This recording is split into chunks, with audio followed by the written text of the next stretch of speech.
Bismillahirrahmanirrahim. Assalamualaikum warahmatullahi wabarakatuh. Alhamdulillahi rabbil alamin wa bihi nasta'in wa ala umuri dunya waddin. Wassalatu wassalamu ala asrofil anbiya'i wal mursalin wa ala alihi wa ashabihi wa man tabi'ahum bi ihsanin ila yaumiddin.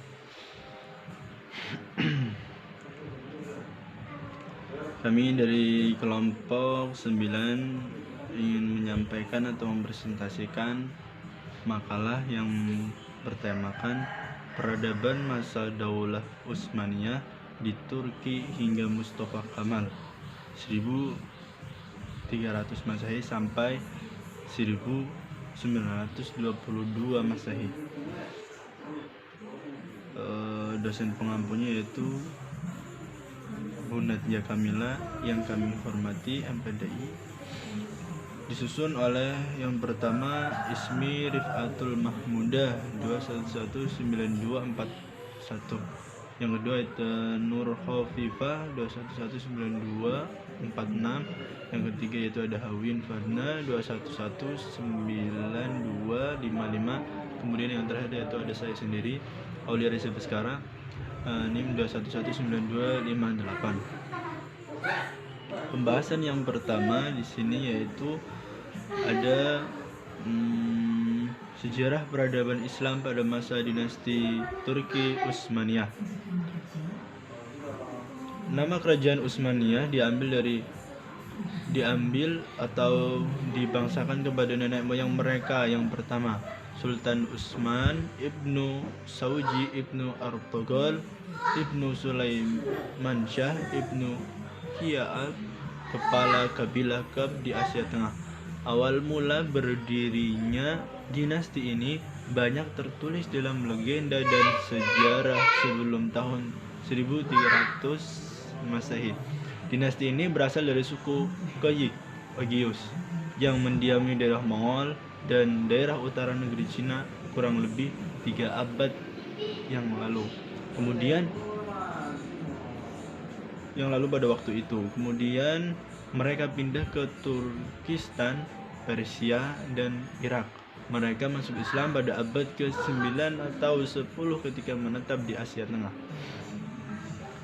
Kerajaan Turki Utsmani didirikan oleh suku bangsa pengembara yang berasal dari wilayah Asia Tengah, yang termasuk suku Kayi ketika bangsa Mongol menyerang dunia Islam. Pemimpin suku Kayi, Sulaiman Shah, mengajak anggota sukunya untuk menghindari serbuan bangsa Mongol tersebut dan lari ke arah barat. Mereka akhirnya terbagi menjadi 2 kelompok. Yang pertama ingin pulang ke negeri asalnya, dan yang kedua meneruskan perantauannya ke wilayah Asia Kecil. Kelompok kedua itu berjumlah sekitar 400 keluarga, dipimpin oleh Ertugrul, anak Sulaiman. Akhirnya mereka menghambakan dirinya kepada Sultan Alauddin II dari Turki Seljuk-Rum yang pemerintahannya berpusat di Konya, Anatolia, Asia Kecil, dan berhasil mendekati Sultan Seljuk yang bernama Sultan Alauddin di Anggara, yang sedang berperang melawan Bizantium pada waktu itu. Karena bantuan mereka inilah Bizantium dapat dikalahkan. Sebagai balas jasa, Alauddin memberikan daerah Iskisar dan sekitarnya kepada Ertugrul. Ertugrul meninggal dunia pada tahun 1289 Masehi, dan kepemimpinannya pun dilanjutkan oleh putranya Utsman. Hanya itu nanti bisa dibaca-baca kembali oleh para peserta dari makalah siang hari ini. Kurang lebihnya nanti akan dilanjutkan ke subbab berikutnya. Bismillahirrahmanirrahim. Assalamualaikum warahmatullahi wabarakatuh. Saya Aulia Reza Baskara NIM 2119258 ingin menyampaikan tentang pembentukan kerajaan Utsmani. Asal-usul terbentuknya yang pertama yaitu di dalam sejarah Islam tercatat yang berhasil didirikan oleh bangsa Turki, yaitu Turki Seljuk. Turki Utsmani. Berdirinya Turki Utsmani setelah hancurnya Turki Saljuk yang telah berkuasa selama kurang lebih 250 tahun dalam rentan waktu dari 1055 sampai 1300. Kemudian kerajaan ini didirikan oleh bangsa Turki dari kabilah Oghuz yang mendiami daerah Mongol dan daerah utara Cina, yang kemudian pindah ke Turki, Persia, dan Irak. Mereka memeluk Islam kira-kira di abad ke-9 atau 10, yaitu ketika mereka menetap di Asia Tengah. Hal ini karena mereka bertetangga dengan dinasti Samani dan dinasti Ghaznawi. Karena tekanan-tekanan bangsa Mongol, mereka mencari perlindungan kepada saudara perempuannya, dinasti Saljuk. Saljuk ketika itu di bawah kekuasaan Sultan Alauddin Kaykobat Entogrel yang merupakan pimpinan Turki Utsmani pada waktu itu, berhasil membantu Sultan Saljuk dalam menghadapi Bizantium. Atas jasa inilah ia mendapat penghargaan dari Sultan berupa sebidang tanah di Asia Kecil yang berbatasan dengan Bizantium. Sejak itu mereka terus membina wilayah barunya tersebut dan memiliki Sukut sebagai ibu kota. Selain itu, Entogrel juga diberikan wewenang untuk memperluas wilayahnya.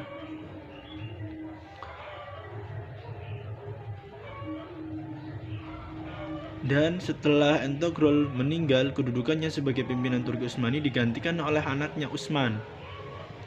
Dan setelah itu Saljuk mendapat serangan bangsa Mongol. Dinasti ini kemudian terpecah menjadi dinasti-dinasti kecil.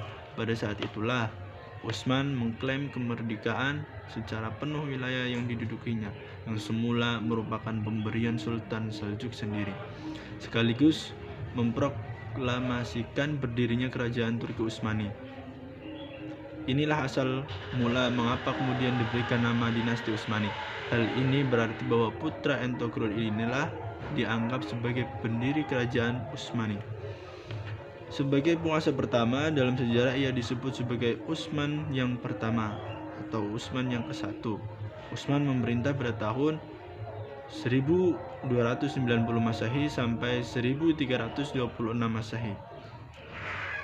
Nah, itu yang bisa saya sampaikan. Nanti bisa dilanjut ke pemakalan yang selanjutnya. Syukron. Assalamualaikum warahmatullahi wabarakatuh. Perkenalkan, nama saya Nurhalifa, NIM 2119246. Saya akan menjelaskan tentang Mustafa Kemal Atatürk. Mustafa Kemal Atatürk dilahirkan di Salonika pada tanggal 12 Maret 1881. Ayahnya bernama Ali Sida dan ibunya bernama Syubaidah. Ayah Mustafa Kemal adalah pegawai pabean dan setelah pensiun menjadi pedagang kayu. Adapun kebijakan pendidikan Islam Mustafa Kemal di Turki yaitu 1. Masa Kerajaan Utsmani. Kerajaan Utsmani Islam Turki berada pada masa dinasti Utsmani, lebih tepatnya pada negara kepemimpinan Sultan Muhammad Fatah pada tahun 1953. Pada masa pemerintahan Mustafa Kemal, Turki Utsmani sebelum mengalami kemunduran karena banyaknya permasalahan baik internal maupun eksternal, seperti kekalahan dinasti Turki Utsmani pada Perang Dunia I yang mengantarkan Turki pada perpecahan krisis karena sistem perpolitikan dan sosial ekonomi. Yang kedua, pemikiran dan pembaharuan Mustafa Kemal Atatürk. Pembaharuan Turki sesungguhnya telah sejak lama dilakukan oleh generasi Turki, jauh sebelum pembaharuan yang dilakukan Mustafa Kemal Atatürk. Pembaharuan di bidang Mustafa Kemal dan administrasi sampai pada bidang ekonomi telah dilakukan oleh generasi pada era Zenat yang berlangsung pada tahun 1839 sampai dengan 1870.